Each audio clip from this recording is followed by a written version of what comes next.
20 here. Today's just yapping video geared towards newer players. So I think I am qualified to speak on this as I am 400 light and done the raids loads of times and just gonna give my general opinion on how to get to 400 and how to get ready for raids. So I'll give two things I want to say. So if you pop the spark boost, because the game gives you a spark boost, so like you get to 280 light immediately, basically. Um, there's like two ways to go about it. I'll give both ways. I'll explain if you're level one, and I'll explain if you're level 280 or level 40. So if you're level one, main thing I want to do is just like do the story until you're level 40, and then I'll show you something real quick. So in the tower, there's these things called bounties. That's what they look like. Basically, they give you like experience and reputation. So if you'll allow me in the goddamn tower, hopefully it'll lull me into it. Uh, First thing I want to do though is just do the story and then do bounties. And then if you're a Titan, try to prioritize a defender or a Sunbreaker class. They're both useful. And then if you're a hunter, try to prioritize either the Gunslinger or Night Stalker. They're both useful. And if you're a Warlock, just go all in on the Sunslinger. And then whenever your Sunslinger is full, then switch to then switch over. But basically, like the defender and Sunbreaker is useful for Titan, and then for hunters, Night Stalker and Gunslinger are pretty good. So um, I'll be in the tower for a minute just to show some things off. So if you go here, there's like these bounties you can redeem. Some of them are pretty easy. Some of them are pretty hard. So like this one, not that hard, but I don't know. It's like for some of them, like defeat 10 taken major or ultras. You can like go on YouTube, search up like taking major ultra spawn location. And basically, that's where you find it, and just doing quests will help you get XP. So just main thing, just do story, and then whenever you're like under leveled for a mission, just do bounties for a bit, and you should get level up. Or you can do Crucible. So this guy, basically, if let's say like I'm like level 20, and there's like a 23 mission, like a level 23 mission or something like that, then what I recommend doing is just like doing Crucible or bounties until you are able to do the next mission, and then that's pretty much it. And then also one thing I want to show off too. So there's like factions in the tower. Uh, there's like Dead Orbit, New Monarchy, and then there's Future War Cult. In my opinion, my recommendation is Dead Orbit because of the rocket launcher. So like basically like the rocket launcher, like this is like the rocket launcher of this is like one of the best in the game for like Axis Phase 2. And like Dead Orbit sells really good rocket launchers and also sells really good scouts too. So like the scout here is like one of the best in the game in my opinion as well with a good roll. So like the scout rifle and the rocket launcher are really good for Dead Orbit. But don't be too tripped up about not getting all three because you can have one faction per character. So if you make all two characters, you can have like one on Dead Orbit, one on Future War Cult, and one on New Monarchy. But on your first character, I would recommend the Dead Orbit because like but the for Future War Cult also sells some pretty good stuff. Like my first explosive scout was the Wounded, and it was pretty good. And then these are some good rocket launchers too. Like personally, my personal preference is I like to have dead orbit rocket launchers for raids, and I like to have future world cult rockets for strikes. Um, and then new monarch uses kind of dog crap, dog shit, whatever you want to call it. What else is there in the tower? I don't think there's anything else in the tower I want to show off. Specifically, like if you do all the stories, you should be like 320. So like if you're if you already start at 280, you can start the Rise of Iron campaign. So whenever you do Rise of Iron, it gives you at least one guaranteed one thing that's 320 of every single thing. So like you're guaranteed to have 320 everything if you do Rise of Iron campaign, and then once you go from there, like once you're 320 light, hopefully you will be by Rise of Iron. The next thing that there's two things I recommend. There's either strikes or Archon's Forge. So these are 320 strikes right here. It's gonna be a bit of a grind, but definitely do these. Do these. If you do happen to have someone who's willing to help you, then I recommend 350. Like if someone can carry you through the strikes, like Whenever I started out in the game, I was like 330 light by the end of Rise of Iron. And then I had a friend who did like strikes for like 2 to 3 hours straight, and I was like 350 light. So, say once you're around like 350 light, the thing I recommend next is to do the Galahorn quest because Galahorn is pretty good for raids. So this is what I got my Galahorn. Um, Galahorn quest takes like an hour or hour or 2 hours. It's not that hard to do, and it's a really good weapon, and it's a really good weapon for raids. So it's like if you are going to do raids, just at least get Galahorn, and then the next thing that I recommend is also Sleeper. So if you have Galahorn and Sleeper, you're pretty much all set for raids. It's the only thing you really need. Now, obviously, like there's things you can do for optimization, but like just to enter raids and like be a contributing member to the raid, you should get these two weapons. And also like also recommend Black Spindle too. Um, Black Spindle is really good for King's Fall. That's what I got on it.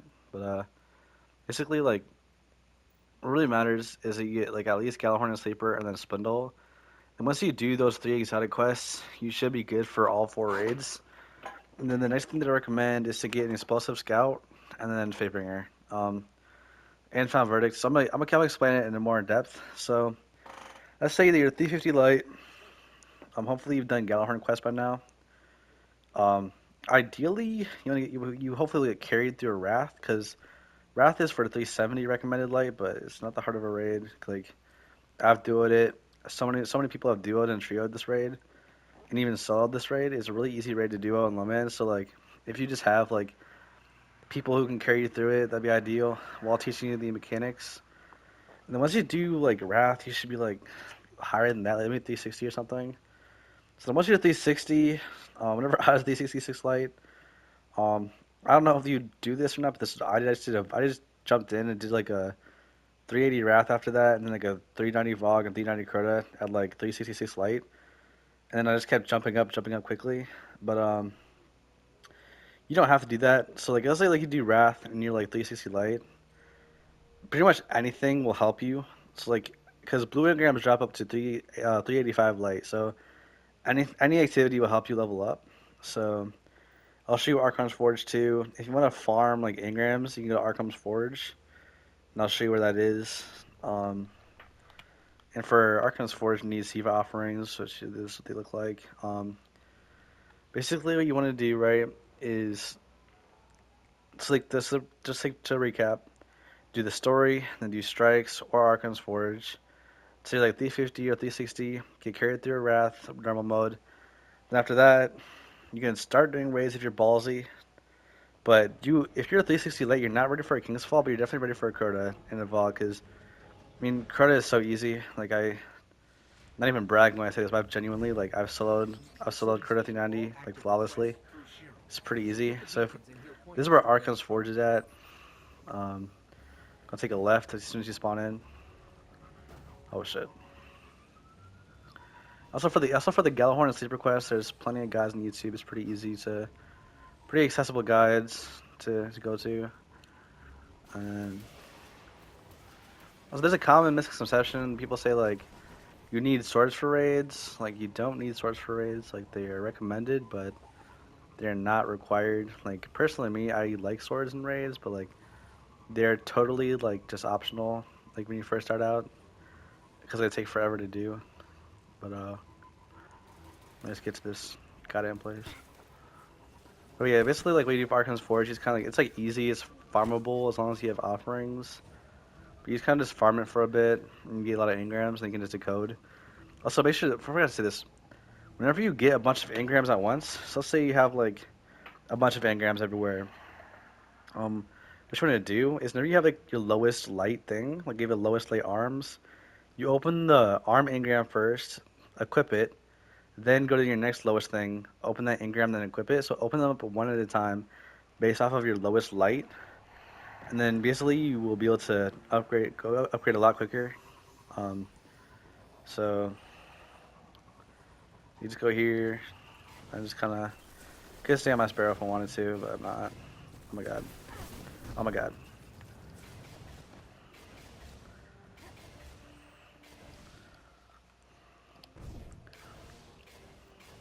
And here's the thing, like people debate. So here's my opinion.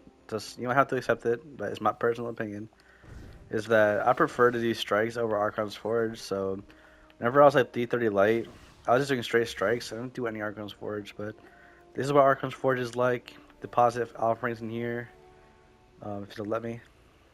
Uh, there you go. And then basically just present the offering and then go here. You do it. It's pretty easy. Not like, it's not a raid or nothing. It's pretty easy to do. Just kill shit. But basically what you're gonna do is just do Archon's Forge, do strikes, and then do Wrath. And then after Wrath, as I said, you can either jump into other raids, assuming you have at least Galahorn. Like make sure to get Galahorn first before you do Vogue and before you do Crota. Get Galahorn, by the way. But just do that. Do your quest, and then do Vogue and Crota. And then after that, I would kind of just like do strikes or play a different game until you reset. And then whenever reset happens, I would do Wrath again, then do Crota again, then do Vogue again, and then maybe a 380 Wrath. And hopefully that you should be ready for like all 4 raids by the point if you have sleeper. So I'm just gonna go over like general information, like more weapons you need or are recommended. So just any explosive scout will do the job. Like this one's a pretty shitty roll, but it does the job for me. Um, explosive rounds are so broken in this game because it does like 50% more damage per shot. So just any explosive scout, go for that. And then hand cannons are the same thing. As if you have an explosive round hand cannon, it's really easy. So what I recommend to do is if you do Vogue, get like an explosive round hand cannon, which is the Fatebringer. It's a really accessible explosive round hand cannon with it's a pretty good weapon. And if you just have Fatebringer, and then the next thing you really need is like Found Verdict, because just like explosive rounds, shotguns are very broken in this game. So whenever you have use Found Verdict, like it has static rolls and has 3 out of 4 God roll. If it had a better middle slot, it'd be a 4 out of 4. But this thing has full auto, aggressive ballistics, final round. Basically, if you have Found Verdict, Fatebringer, and then a sniper, you should be good. If you want a recommendation for a good sniper that's easy to access, it is Ex Machina. It's the Wrath sniper. It's pretty accessible to get. Um, this is what I have on mine. It's a pretty accessible sniper that's pretty good. Then if you have a Fatebringer, Found Verdict, Explosive Scout, Ex Machina, Galahorn Sleeper, um, you're pretty much like able to do all 4 raids. Like you're able to when you're able to contribute. So then now I'm just gonna go to the armor. So on Titan, um, what I recommend, like there's like a couple exotics that I recommend for the Titan is Twilight Garrison, because people say it's for the boost, but I like the ammo it gives. Like it has, if you have special weapons and shotgun boots, you have up to 22 Found Verdict shots, and then if you have heavy ammo, you can have like 7 Galahorn shots or 12 Sleeper shots. I also recommend Cross of Alpha Loopy for orb duping, and then Armamentarium for extra grenade, which is really good for like solo Kurta at Kurta, and then um, also good for Axis Phase 2. And then just for arms, really any arms with shotgun reloaders are good. So personally, me, I like to have shotgun reloaders because shotguns are so broken in this game. So it's just nice to be able to pump out as much damage as possible. And then if my personal favorite, I like the Wrath Gauntlets the most because they have this perk, increase heavy ammo drops from fallen enemies. And then this, honestly, any helmet will do the job. Like doesn't, I mean, this one I like the orb. I like the replenish health when pick up an orb. So this is my favorite. And then that's pretty much, helmet doesn't really matter that much. And then boots. The only thing that really matters for the boots, in my opinion, is shotgun ammo and rocket ammo. That's really the best. Because shotguns are broken and rockets are broken. And then this stuff doesn't matter. This stuff doesn't matter. But I mean, it's nice to pick up. It's nice to pick up Radagast. Nice to pick up Felmancer. But that's like for optimization. You don't really need Felmancer or Radagast just for optimization. And then so for arms, I don't have them on this character, but no backup plans with shotgun reloader is really good because it's really good to have. And then for helmets, I think the only thing you really recommend is Glass House, and then like I forgot that there's another one, but I forgot. But Glass House is really good. And then if you want to have like a good chest piece, I recommend the Wrath chest piece with shotgun ammo. It's really good with the shotgun ammo. And then I only use this, and I'm using a glass house or something. Like let's say this is glass house. I use the Wrath chest piece to help me out because give me a solid chest piece besides garrison or like armamentarium, whatever. And then let me go over like the warlock. Warlock, I mean, there's a lot of exotics for warlock, but the three that really are good, like that you really should have, is Starfire Protocol, which grants an extra fusion grenade, and then I forgot what it's called. I think it's called Sunbreakers. It gives you like two solar grenades. And then the other one that is really good is the one that gives you generates extra orbs. That's really good. And then for Hunter, I think there's like three that I like. I like to have Celestial Nighthawk, which will I ain't gotta explain that one. Like you'll kind of figure that out. It's Celestial Nighthawk will if you have Celestial Nighthawk and Gunslinger, one shot Oversoul with your golden gun. It also will stun orcs with one shots, and then also just does a lot of damage in solar burn strikes. And then for also pretty good for some mission speed runs too. I'm pretty sure like world record Black Garden was done with Celestial Nighthawk. And then the Balls of A was good for extra jump. So like whenever I'm playing Hunter, which I don't do anymore, but I like use Bones of AO like all the time, and then whenever I was like not using, no, whenever I needed to use Celestial for something, like whenever I was in Oryx or I was in Crota for Oversoul, I switch to Celestial Nighthawk and take off my bones. But then after I'm done with that, put the bones back on, and then the other one that's really cool I see a lot of people use is I don't even know what it's called, but it's like gives you like a Shade Step, so you can use Shade Step on your Night Stalker. It like gives you the ability to do that. It's Shade Step's pretty good, and then pretty much all the exotics.